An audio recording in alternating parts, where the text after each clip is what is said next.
ఎవరైనా నిన్న జరిగిన ఎపిసోడ్ చూడకుండా ఉంటే వెంటనే వెళ్ళి చూసేయండి.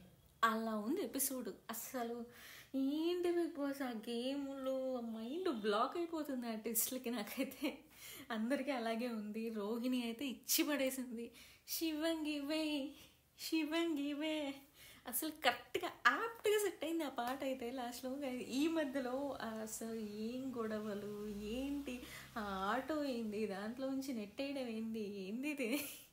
కానీ అదొక టాస్క్ ఆల్రెడీ లాస్ట్ సీజన్లో వచ్చింది.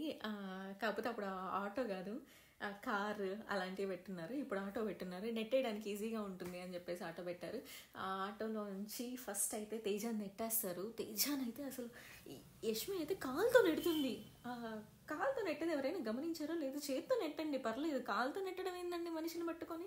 ఇక నెట్టేస్తుంది. తేజ అయితే ఇంకా ఒక్కసారిగా కింద పడిపోయాడు. దాని తర్వాత యాజ్ యూజువల్ రోహిణిని గెంటేశారు.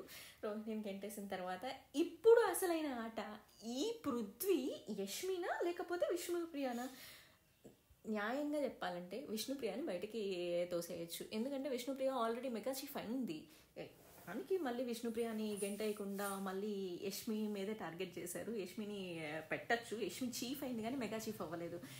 కాబట్టి విష్ణుప్రియని ముందు దోసేసి ఉంటే బాగుండు. లాస్ట్లో విష్ణు పృథ్వీ ఊరికి ఫార్మాలిటీకి ఆడుకొని విష్ణుని దోసేశారు. అది అందరూ ఎక్స్పెక్ట్ చేసిందే. మొత్తానికైతే పృథ్వీ ఈ గేమ్ వరకు హైయెస్ట్లో ఉన్నారు, లీడ్లో ఉన్నారు.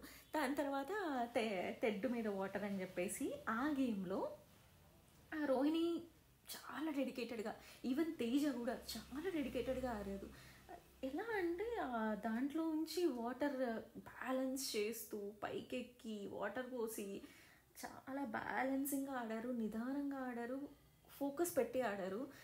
పృథ్వీది విష్ణుప్రియది ఒక 2-3 సార్లు వాటర్ పడిపోయాయి. కానీ పృథ్వీ కొంచెం ఫాస్ట్గా ఆడడం వల్ల వాటర్ బ్యాలెన్స్ అయిపోయింది. లాస్ట్లో కొంచెం రోహిణి తేజ కొంచెం హైయెస్ట్లో వస్తున్నప్పుడు ఇంకా వాటర్ అయిపోయాయి, అక్కడ గ్లాసెస్ అయిపోయిన తర్వాత పృథ్వీ వెళ్ళి ప్రేరణని అడుగుతాడు, నెట్టేయొచ్చా, ఈ గ్లాసులు తోసేయచ్చా అని చెప్పేసి. అడిగాడో లేదో విష్ణు వెళ్ళి వెనక్కి తోసేసింది. ఇది ఎవరి ఫేవర్ కోసం నాకైతే అనిపించింది ఇది పృథ్వీ కోసమే చేసింది ఆబ్వియస్లీ అని చెప్పేసి. పృథ్వీ గెలవాలి, పృథ్వీని గెలిపించాలి అని చెప్పేసి చేసింది. అయినా అలాంటి గేమ్ ఆడాలి అని అనుకుంటే ముందు నుంచే ఆడొచ్చు కదా. ఇప్పుడు ఎందుకు లాస్ట్లో వాళ్ళ అయిపోయిన తర్వాత ఆడడం? అలాంటి గేమ్ ఆడాలనుకుంటే అందరూ ఆడొచ్చు, ముందు నుంచే ఆడొచ్చు. అలాంటి గేమ్ ఎవరు ఆడాలి అని అనుకోలేదు. ఏమో, అది నా పాయింట్ ఆఫ్ వ్యూ. లాస్ట్లో అయితే ఆ రోహిణికి బ్యాలెన్సింగ్ టాస్క్ ఉంది. అబ్బా, రోహిణి అసలు ఫస్ట్ నుంచి స్టిఫ్గా నిల్చుంది. లాస్ట్లో కొంచెం వెయిట్ ఎక్కువైపోయి కుండ నిండిపోయేసరికి తనకి అసలే కాలు బాగలేదు. కాలు బాగలేని దాంట్లో అంత బ్యాలెన్సింగ్గా నిలబడి అంత వెయిట్ని కూడా బ్యాలెన్స్ చేసింది అని అంటే నిజంగా హ్యాట్స్ ఆఫ్.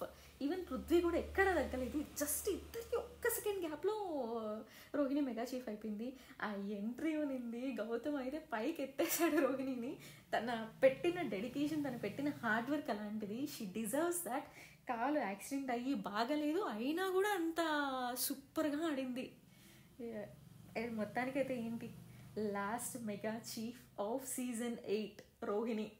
ఆ చైర్ ఉనింది, వా, ఆ సాంగ్, ఆ చైర్ ఎగ్జాక్ట్గా మెగా చీఫ్కి ఎలా ఉండాలో అలా ఉన్నాయి.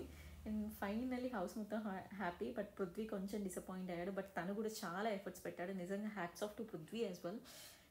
ఇద్దరు, తేజ కూడా ఏం తక్కువ తినలేదు.